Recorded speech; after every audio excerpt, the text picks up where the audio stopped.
তালাক সংশ্লিষ্ট একটি মাসালা বলেই আমরা শেষ করছি। সেটি হচ্ছে তালাক হওয়ার পরপরই, শুদ্ধভাবে তালাক হওয়ার পরপরই কিন্তু বিয়ে করা যায় না, বিয়ে দেওয়া যায় না। ইদ্যত শেষ হতে হবে, 3 ঋতু শেষ হতে হবে, 3 মাস শেষ হতে হবে। আর যদি কারো স্বামী মারা যায়, ওই মহিলাকে বিয়ে করা যাবে, বিয়ের প্রস্তাব দেওয়া যাবে 4 মাস 10 দিন পরে।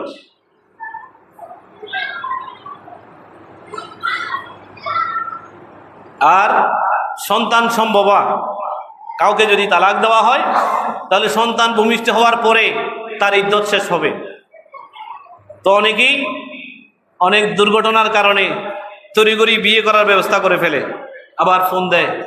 আমরা বলি যে না, ইদ্যত সমাপ্ত হতে হবে যতক্ষণ পর্যন্ত 3 মাস শেষ হয় নাই, 4 মাস 10 দিন শেষ হয় নাই, সন্তান ভূমিষ্ঠ হয় নাই, অতক্ষণ পর্যন্ত, পারফেক্ট তালাক হওয়ার পরেও অতক্ষণ পর্যন্ত অন্য কোনো ঘরে আগদ দেওয়া যাবে না। আল্লাহ পাক রব্বুল আলামিন আমাদেরকে মাসালা বুঝে সমাজ বিনির্মাণ করার তৌফিক দান করুক, আমিন।